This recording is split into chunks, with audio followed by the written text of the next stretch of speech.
नमस्कार आदाब दोस्तों। आज हम जिस कहानी के बारे में बात करने जा रहे हैं वो अमेरिका की है। अमेरिका के न्यूयॉर्क शहर की है। न्यूयॉर्क शहर के पास एक जगह है हार्कहैमर, वहाँ की है। दोस्तों, कहानी शुरू करने से पहले मैं गुजारिश करना चाहूँगा कि ये जो कहानियाँ होती है कोई 50 साल, 100 साल, 200, 300, कोई 400 या 500 साल पुरानी भी होती है। तो आ, इनकी जो इमेज है, वीडियो फुटेज है, वो मिलना संभव नहीं हो पाता है। तो कई कई कहानियाँ जो हमारी एक फ़ोटो, दो फ़ोटो, चार फ़ोटो, कई सिंगल फ़ोटो में भी कई बार कई वीडियोस बनते हैं। तो आप हमारे वीडियोस को एज ए पॉडकास्ट भी एंजॉय कर सकते हैं। तो अगर ये आपके पास ईयरफोन है तो कान में ईयरफोन डाल लीजिए और करते हैं आज की कहानी को शुरू। तो दोस्तों, बात है 1847 की। यहाँ पर 1847 में हार्कहैमर नाम की जगह पर रोक्सलाना ड्रूज का जन्म होता है। अब रोक्सलाना ड्रूज शुरू से ही दिखने में काफ़ी खूबसूरत, पढ़ने में होशियार और अच्छी खासी ज़िंदगी से भरी हुई एक लड़की। लेकिन 1864 में इसकी शादी एक किसान से कर दी जाती है जिसका नाम होता है विलियम ड्रूज। अब विलियम ड्रूज के बारे में अगर देखा जाए तो रोक्सलाना से 18 साल इसकी उम्र ज़्यादा। एक तरफ अगर देखा जाए तो रोक्सलाना ज़िंदगी से भरी हुई, खूबसूरत, मिलनसार और सबकी चहेती। और दूसरी तरफ अगर विलियम को अगर देखें तो विलियम का कुछ ऐसा है कि वो बिल्कुल अनइंस्पायर्ड सा, थका हुआ सा, और लोग उसको ज़्यादा पसंद नहीं करते क्योंकि ना तो वो इतना हार्ड वर्किंग था, ना ही वो कोई ज़्यादा रईस था, छोटा सा किसान था। तो शादी के कुछ समय बाद ये दोनों वॉरेन नाम के इलाके में बसने लग जाते हैं। तो वॉरेन नाम के इलाके में जब ये बसते हैं तब वहाँ पर ठीक ठाक इनका घर चल रहा था, घर परिवार चलता है, ज़्यादा पैसा था नहीं, और अपने एक छोटे से फार्म हाउस पे दोनों रहने लगे। 20 साल बीत जाते हैं। 20 साल में इनके 2 बच्चे होते हैं। लड़की का नाम होता है मेरी और जो लड़का होता है उसका नाम होता है जॉर्ज। अब खैर, मेरी और जॉर्ज 2 भाई बहन, और उनके साथ इनका एक भतीजा रहता था तो जिसका नाम था फ्रैंक। तो 1884 की बात है जब मेरी 19 साल की थी, जॉर्ज 10 साल का था और उसका जो नेफ्यू है फ्रैंक गेट्स वो 14 साल का था। तो एक दिन क्या होता है, मेरी और रोक्सलाना ये रोज़ की तरह अपने किचन में खाना बना रहे थे। दूसरी तरफ जो विलियम ड्रूज था वो अपने भतीजे फ्रैंक गेट्स के साथ बाहर जाता है फार्म हाउस पर। लेकिन जब वो फार्म हाउस से आता है तब विलियम और जो रोक्सलाना है इसके बीच में किसी चीज़ को लेकर बहस हो जाती है। बहस इस चीज़ को लेकर कि विलियम ने किराने की दुकान का जो पेमेंट है वो नहीं किया था, और इस बात से रोक्सलाना गुस्से में थी। हालांकि बच्चों के लिए देखना आम बात थी क्योंकि ये जो लड़ाई झगड़े हैं आए दिन होते रहते थे, लेकिन इस दिन जो झगड़ा हुआ वो कुछ ज़्यादा ही था। तब रोक्सलाना बच्चों को कहती है कि वो थोड़ी देर के लिए बाहर जाएं। जब बच्चे बाहर जाते हैं और उस दिन के बाद कभी भी विलियम को नहीं देखा जा सका। जिस दिन ये लड़ाई हुई उसी दिन शाम को रोक्सलाना और विलियम के पड़ोसियों ने देखा कि रोक्सलाना का जो मकान है उसके ऊपर से कुछ धुआं उठ रहा है। तो पड़ोसियों को क्यूरियोसिटी हुई कि ये धुआं किस चीज़ का है। लेकिन जब वो धुआं उठा उसके साथ जो स्मेल आई वो ऐसी बदबू थी जो आमतौर पर उन्होंने कभी सूंघी नहीं थी। तो उनको कुछ अजीब लगा, लेकिन किसी ने भी इन्वेस्टिगेशन करने की कोशिश नहीं की कि ये बदबू जो है जो धुएं के साथ आ रही है ये किस चीज़ की है। तो खैर, मामला यहीं पर रफा दफा हो जाता है। कुछ दिन हो जाते हैं, लोग पूछते हैं रोक्सलाना से कि विलियम कहाँ है, विलियम दिखाई नहीं दे रहा। तो इस पर रोक्सलाना जब वो सफाई देती है कि विलियम जो है कुछ काम की वजह से न्यूयॉर्क सिटी गए हैं। तो पड़ोसी भी इस बात को मान लेते हैं क्योंकि अक्सर जो है विलियम काम के सिलसिले में या कुछ और अदर वर्क के सिलसिले में न्यूयॉर्क सिटी जाया करता था और कभी कभी फार्म हाउस पे नहीं रहता था। तो पड़ोसी भी इस बात को एक्सेप्ट कर लेते कि हो सकता है कि विलियम कहीं बाहर गया हो, न्यूयॉर्क गया हो, इस वजह से वो नहीं आ पाया हो यहाँ पर। लेकिन जैसे जैसे दिन बीतते हैं, दिन वीक्स में बदल जाते हैं और कई हफ्तों के बाद भी जब विलियम नहीं आता है तो पड़ोसियों को और दूसरे लोगों को भी चिंता होती है। चाहे विलियम कितना भी निठल्ला था लेकिन कुछ लोगों के तो काम का था ही। और जब वो लोग बार बार पूछते हैं रोक्सलाना से कि विलियम कहाँ है, कब तक आएगा, तो रोक्सलाना अब चिढ़ने लग जाती है। तो एक शख्स होता है जिसको बहुत ज़्यादा अर्जेंट काम होता है विलियम से। जब वो विलियम के घर आता है तो वो अजीब चीज़ नोटिस करता है कि जो फार्म हाउस का फ्लोर है उस पर कलर कर रखा है। तो उसको अजीब भी लगता है कि विलियम गया हुआ है, रोक्सलाना उसकी बातों से चिढ़ रही है, फार्म हाउस जो है उसका जो फ्लोर है उसको कलर कर रखा है, और कुछ दिन पहले जो अजीब सा धुआं आया था उसके साथ जो अजीब सी स्मेल आई थी। तो ये सब चीज़ें मिल के उसके दिमाग में कनेक्शन बनाती है और उसको लगता है कि कुछ न कुछ गड़बड़ है। अब ये जो शख्स है ये बात आसपास के मोहल्ले के लोगों को और उस डिस्ट्रिक्ट के जो लोग हैं उनको बताता है कि उसको ऐसा कुछ सस्पेक्ट हो रहा है। तो अब लोगों के कहने पर जो वहाँ का डिस्ट्रिक्ट अटॉर्नी होता है वो इस चीज़ को इन्वेस्टिगेट करने के लिए एक डिटेक्टिव को हायर करता है। एक डिटेक्टिव को इनके पीछे लगाता है जिसका नाम होता है एबी स्टील। तो अब एबी स्टील को इस चीज़ की जांच परख का काम दिया जाता है कि आप देखें कि इस चीज़ में क्या हो सकता है और इसके पीछे कोई गुनहगार है, सच में विलियम जो है उसकी डेथ हुई है या विलियम सच में कहीं न्यूयॉर्क बाहर काम से गया है। तो इस चीज़ को देखने के लिए एबी स्टील को लगाया जाता है। अब यहाँ पर जो डिटेक्टिव एबी स्टील होता है वो क्या करता है कि वो सबसे पहले पकड़ता है फ्रैंक गेट्स को, जो कि इन दोनों का भतीजा था, क्योंकि वो शख्स है जो कुछ सच बता सकता है। क्योंकि मेरी और जॉर्ज हैं वो तो रोक्सलाना के बेटे हैं, इनके कुछ गड़बड़ हुई भी होगी तो शायद ही वो सच बताएंगे। तो उठाया जाता है फ्रैंक गेट्स को और उससे पुलिसिया अंदाज में पूछताछ की जाती है। तो फ्रैंक गेट्स कुछ अजीब चीज़ें बताता है कि रोक्सलाना और विलियम दोनों के रिश्ते अच्छे नहीं थे। विलियम जो है अब्यूसिव था, अपनी बीवी को मारता पीटता था, गाली गलौज लड़ाई झगड़े करता था, और ये सोते भी अलग अलग थे। जो रोक्सलाना है वो मेरी के साथ सोती थी, जबकि विलियम जो है वो जॉर्ज और फ्रैंक के साथ सोता था, फ्रैंक गेट्स के साथ। और जिस दिन ये सब हुआ, इन दोनों की लड़ाई हुई, उस दिन लड़ाई होने के पीछे एक्चुअल में वजह ये थी कि विलियम जो है वो किराने के सामान का बिल जो है वो पे करना भूल गया था, और जो किराने वाला दुकानदार था उन्होंने रोक्सलाना को कुछ भला बुरा कह दिया इस चीज़ के लिए। तो ये चीज़ जो है रोक्सलाना को चुभ गई, और जब उन्होंने विलियम से इस बारे में पूछा रोक्सलाना ने कि तुमने ग्रोसरी का बिल पे क्यों नहीं किया, तब विलियम इस बात पर भड़क गया और उन दोनों के बीच में बहस शुरू हो गई। तब किचन में थी मेरी तब रोक्सलाना किचन में थी। तब वो किचन से जाती है पार्लर में और वहाँ से गन लेकर आती है अपने एप्रिन के नीचे छुपा कर, और दोनों बच्चे जॉर्ज और फ्रैंक दोनों कहती है तुम लोग बाहर जाओ लेकिन ज़्यादा दूर मत जाना। और जब वो बच्चे बाहर जाते हैं तब उन्हें गन शॉट की आवाज़ आती है, और गन शॉट की आवाज़ आने के बाद बच्चों को अंदर बुला लिया जाता है। जब दोनों बच्चों को अंदर बुलाया जाता है तब फ्रैंक देखता है कि मिस्टर विलियम ड्रूस जो है वो फर्श पर लेटे हुए हैं, उनके पाँव में एक रस्सी पड़ी हुई है। हो सकता है कि जब किचन में वो खाना खा रहे हों तब उनके पाँव में रस्सी डालकर उनको नीचे पटक दिया गया और उसके बाद उनको गन शॉट मारी गई हो। इसके बाद जो है रोक्सलाना है फ्रैंक गेट्स को बोलती है कि ये लो बंदूक और अपने अंकल को गोली मारो। स्टार्टिंग में तो फ्रैंक गेट्स झिझकता है, लेकिन जब उसको पता चलता है कि अगर वो ये नहीं करता है तो उसका भी वही हाल होगा जो विलियम का हुआ है, तो उसके बाद वो खुद भी मिस्टर ड्रूस को गोली मारता है। गोली मारने के बाद अभी तक जो विलियम है वो मरा नहीं था। तो वो रेंगते रेंगते रोक्सलाना के पास आता है और उसकी कुल्हाड़ी जो होती है उस कुल्हाड़ी पर हाथ रखते हुए वो रोक्सलाना से बोलता है कि प्लीज़ ऐसा ना करो। वो अपनी ज़िंदगी की भीख मांगता है, लेकिन रोक्सलाना जोर से कुल्हाड़ी उठाती है और उसके सिर पर पटक देती है।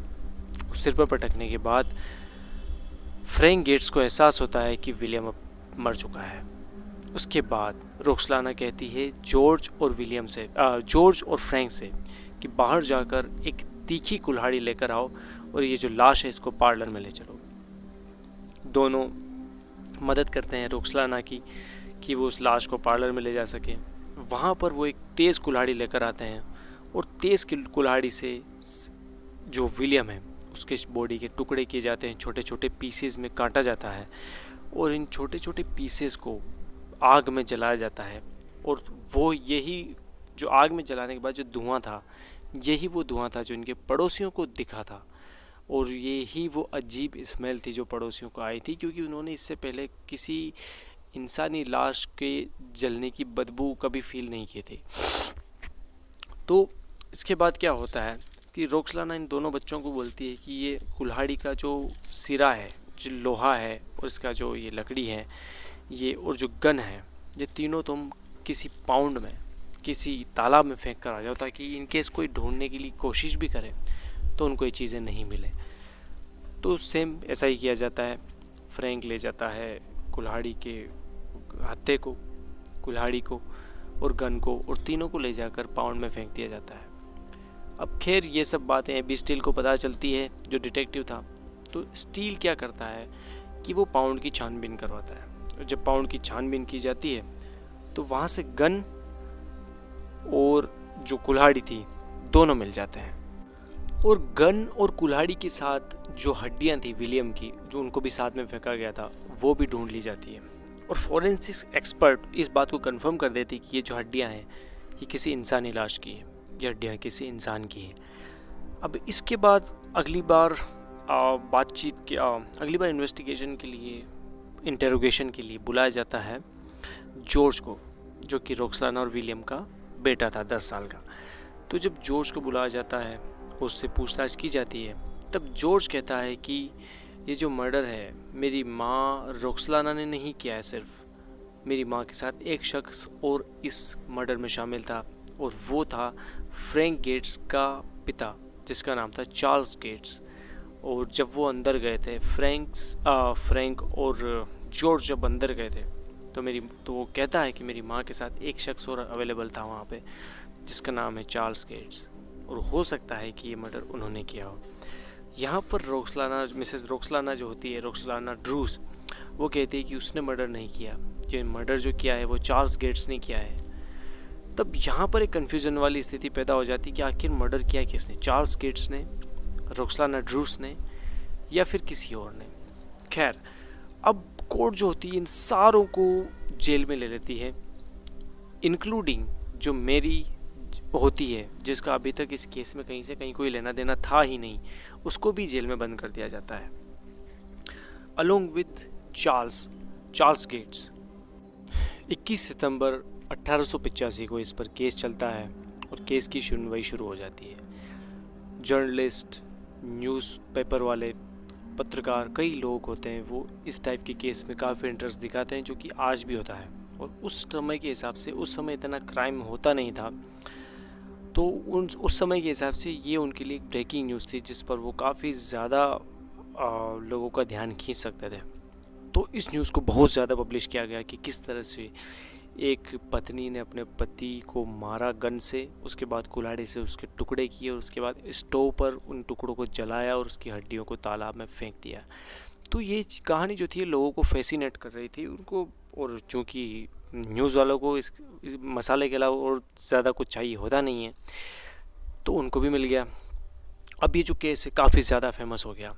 अब रोक्सलाना जो थी, उसने खुद के डिफेंस में कुछ भी कहने से मना कर दिया। उन्होंने अपने वकील से कहा कि अगर आप मुझे बचा सकते हैं तो बचा लीजिए, ये कहकर कि इसने जो भी किया है सेल्फ डिफेंस में किया है। तब यहाँ पर जो है एडवोकेट जो होते हैं, वो रोक्सलाना की तरफ से ये एंगल पेश करते हैं कि रोक्सलाना इतने साल से रह रही थी, आसपास के जो पड़ोसी हैं उनका भी कहना था कि हाँ, ये अब्यूज़ तो होती थी, इसका पति इसको मारता था, गाली गलौज करता था। तो एडवोकेट का ये कहना था कि इन बातों को मद्देनज़र रखते हुए कोर्ट को देखना चाहिए कि इतने साल से कोई औरत है, अपने हस्बैंड की मारपीट, गाली गलौज सह रही है, और हो सकता है किसी दिन ये कुछ ज़्यादा हुआ हो और उसने सेल्फ डिफेंस में अपने हस्बैंड को गोली मार दी हो। इस बीच में एक पड़ोसी आता है जिसका नाम विलियम एलवुड होता है। तो विलियम एलवुड कहता है कि 18 तारीख को, जिस दिन विलियम का कत्ल हुआ, उस दिन वो विलियम के घर गया था।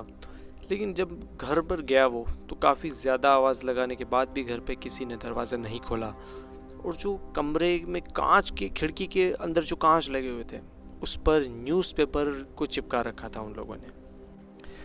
खैर, अब कुछ दिन सुनवाई चलती है, और 3 अक्टूबर के दिन जज जो है वो ज्यूरी मेंबर को कहता है कि अब आप लोगों के हाथ में है कि आप इस केस का फैसला क्या सुनाते हैं। चूँकि उस टाइम जूरी का सिस्टम होता था कि जूरी होती थी कुछ मेंबर्स की, 10 या 12 मेंबर की, और जिनमें अगर जूरी की एक बात पर सहमति बन जाती है तो उसी फैसले को आखिरी फैसला मान लिया जाता है। तो जब जूरी के फोरमैन से जब जज पूछता है कि गिल्टी या नॉट गिल्टी, तब जूरी मेंबर का जो फोरमैन होता है वो कहता है गिल्टी, विच मीन्स कि रोक्सलाना दोषी है और अब इनके लिए सज़ा का इंतज़ाम किया जाए, कि इनके लिए सज़ा बताई जाए कि इनको क्या सज़ा दी जाएगी। तो जज जो है वो रोक्सलाना को 3 अक्टूबर के दिन सज़ा सुनाता है कि रोक्सलाना को सज़ाए मौत दी जाएगी, और सज़ाए मौत की तारीख मुकर्रर की जाती है 6 अक्टूबर का दिन, यानी कि ठीक 3 दिन बाद। इसके बाद रोक्सलाना कई जगह अपील करती है, जैसे हमारे यहाँ सिस्टम होता है session court, high court, supreme court and last में मर्सी पिटीशन। उसी तरह से न्यूयॉर्क सिटी में उस टाइम से जो सिस्टम था उसके हिसाब से रोक्सलाना कई जगह अपील करती है कि उसकी जो सज़ा है, सज़ा मौत की, इसको या तो लाइफ सेंटेंस में कर दिया, लाइफ इम्प्रिजनमेंट में कर दिया जाए या किसी और में कर दिया जाए। लेकिन हर जगह से 14 महीनों के भीतर सभी जगह से इसको निराशा लगती है और आखिर में इसकी मौत की तारीख तय कर दी जाती है। लेकिन जब इसकी मौत की तारीख तय की जाती है तब वहाँ पर जो वुमेन राइट एक्टिविस्ट होती हैं, जो औरतों के अधिकारों के लिए लड़ती हैं, तो वो कहती है कि जूरी के जो मेंबर थे सारे के सारे मेल थे, सारे के सारे आदमी थे, और इस वजह से जो ये फैसला है, ये फैसला इसके पक्ष में नहीं गया रोक्सलाना के, क्योंकि एक औरत जिसने इतनी ज़िंदगी भर इतनी ज़्यादतियाँ सही हो और एक दिन आपा खोकर अगर उसने अपने हस्बैंड को मार दिया हो और उसके लिए उसको मौत की सज़ा दे दी जाए, ये कहाँ का इंसाफ है। तो ये एंगल था जो विमेन राइट एक्टिविस्ट थी उनका। लेकिन इन सब के बाद भी जो न्यूयॉर्क का गवर्नर है वो इनकी एक नहीं सुनता और उसकी सज़ा मौत जो है उसको बरकरार रखता है। इस बीच जब स्पिरिचुअल एडवाइज़र जो होता है रोक्सलाना का, उससे पूछा जाता है कि तुमको कुछ कहना है, तो वो कहती है कि मेरी मौत की सज़ा होनी मुकर्रर हो चुकी है और मुझे मौत मिलनी तय है। लेकिन मैं बताना चाहूँगी कि मुझे ये गोली मारने के लिए जो कन्विंस किया मुझे चार्ल्स गेट्स ने किया, और मेरे चार्ल्स गेट्स के साथ जो है अवैध संबंध थे, जो कि खुद में एक गलत बात है। लेकिन उसने कहा कि पहली गोली मैंने मारी थी, लेकिन उसके बाद की जो 3 गोलियां हैं वो चार्ल्स गेट्स ने मारी थी। वो एक खिड़की के पीछे छुपा हुआ था, लेकिन और जैसे ही मैंने पहली गोली विलियम को चलाई, उसने पीछे से 3 गोली चलाकर विलियम को पूरी तरह से मार डाला। तो ये एंगल था रोक्सलाना का। 28 फरवरी 1887 को रोक्सलाना को सज़ाए मौत दे दी जाती है, और रोक्सलाना न्यूयॉर्क सिटी की फांसी के द्वारा मरने वाली, जो कि फंदे पर लटका कर मारा जाता है बाय हैंगिंग, वो आखिरी महिला थी न्यूयॉर्क सिटी में। उसके बाद कभी किसी औरत को फांसी पर लटका कर सज़ा नहीं दी गई, क्योंकि उसके बाद इलेक्ट्रिक जो चेयर है उससे करंट देकर मारने का सिस्टम शुरू हो गया था।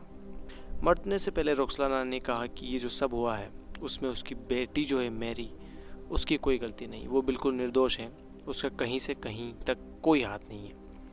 तो खैर 28 फरवरी को रोक्सलाना को फांसी की सज़ा दी जाती है, और उसकी जो बेटी है सारों को अरेस्ट किया गया था, बेटी को रिहा कर दिया जाता है, और जॉर्ज और फ्रैंक है उनको उनकी उम्र के हिसाब से सज़ा दी जाती है, उसके बाद में उनको भी रिहा कर दिया जाता है। तो दोस्तों ये थी आज की कहानी। मिलते हैं किसी नए एपिसोड में नई कहानी के साथ, तब तक के लिए इजाज़त दें, गुड बाय, शुक्रिया। और चैनल को सब्सक्राइब करके रख लीजिए। इनकेस आपको कहानी पसंद नहीं आती है तो आप अनसब्सक्राइब भी कर सकते हैं, but please subscribe for one time please.